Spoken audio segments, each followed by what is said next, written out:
Imagine a world choked by a relentless plague, an invisible reaper claiming lives with merciless efficiency.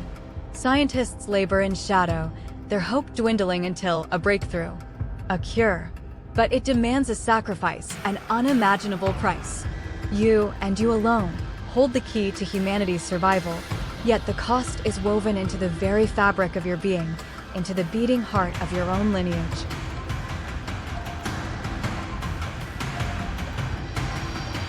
Can you truly weigh billions against a single soul? What is a family if the entire world crumbles around it? The weight of ages presses down upon your very bones.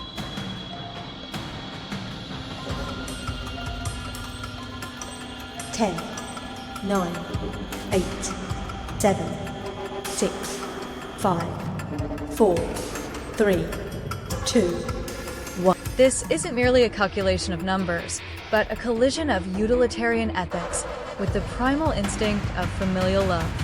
To condemn your own child for the greater good rips at the very core of what it means to be human, to be a parent.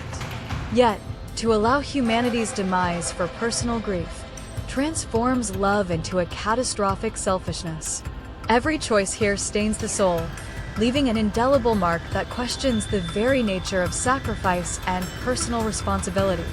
Within the forgotten depths of a city's underbelly, a reclusive artist toils, obsessed with capturing the raw essence of human suffering. They believe true beauty, unparalleled genius, can only be forged in the crucible of absolute agony. You've stumbled upon their secret, a chilling blueprint for a masterpiece that requires immense, prolonged torment inflicted upon an unwitting stranger. The artist offers you a choice: to allow this horrific creation to proceed or to intervene, thereby condemning this potential magnum opus to oblivion.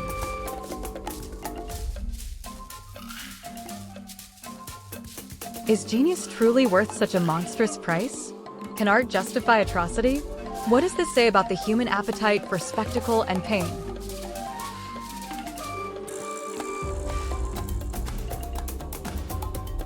Ten, 9, 8, 7, 6, 5, 4, 3, 2, 1. This dilemma forces us to confront the dark allure of creation and destruction, the fine line between genius and madness. Do we validate the pursuit of ultimate aesthetic experience, even if it's built upon the shattering of a human spirit? Or do we prioritize compassion, even if it means sacrificing a piece of artistic history that might redefine our understanding of beauty? It challenges our very definition of art, morality, and the boundaries of human empathy in the face of breathtaking, albeit horrific, achievement. In a future sculpted by silicon and algorithms, humanity faces its grandest challenge: self-governance. Wars, famine, injustice, persistent specters of our past. An advanced artificial intelligence, perfected over centuries, offers a solution: absolute control. It promises optimal societal outcomes, eternal peace, prosperity, by making every critical decision, from global resource allocation to individual justice. The cost? Your very freedom, your right to choose, to err, to learn. The AI's reign would be perfect and perpetual.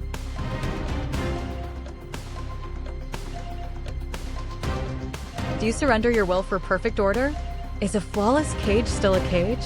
What remains of humanity without its flaws, without its chaotic, beautiful freedom?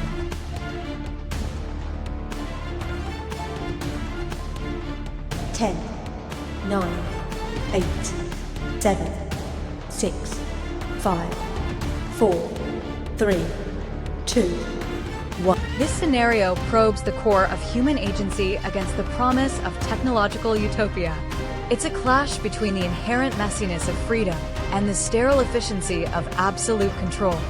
Do we truly value the struggle, the pain, the uncertainty that comes with self-determination, or do we secretly yearn for a benevolent overlord to lift the burden of choice?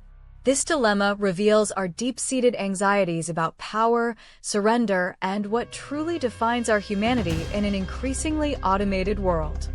The weight of collective trauma, the scars of history, the bitter lessons of past atrocities, they cling to humanity like a shroud. But what if there was a way to cleanse the slate? A revolutionary neural technology emerges, capable of universally erasing the single most traumatic memory from every human mind on Earth.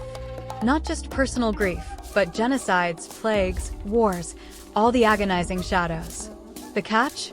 With the pain, all the hard-won wisdom, the preventative lessons, the empathy forged in shared suffering would also vanish, leaving a world eternally naive.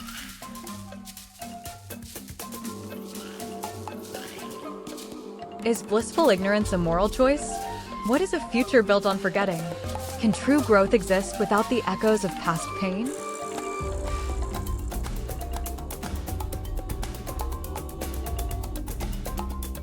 Ten, 9, 8, 7, 6, 5, 4, 3, 2, 1. This choice forces us into the darkest corners of memory and identity. Is suffering inherently valuable? Does it define us, shape us, and ultimately prevent us from repeating past mistakes? Or is it a burden we desperately need to shed? Even if it risks a cycle of perpetual naivety, it's a profound exploration of collective consciousness, the bittersweet nature of memory, and whether a truly healed world is one that remembers its wounds, or one that has never felt them at all. The dream of eternal life, an escape from the relentless march of time, dangles before you. But it comes with an unbearable caveat. To achieve immortality, you must accept a permanent psychic link, forcing you to incessantly witness every single act of human cruelty, betrayal, and suffering, past, present, and future, across the entire globe for all eternity. There is no escape, no reprieve from the endless torrent of agony.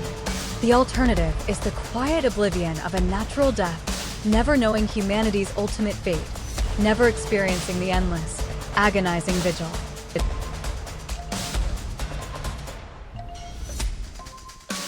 Can the soul truly endure infinite agony? What is existence without an end? Is this a gift or a curse forged in the deepest pits of cosmic irony?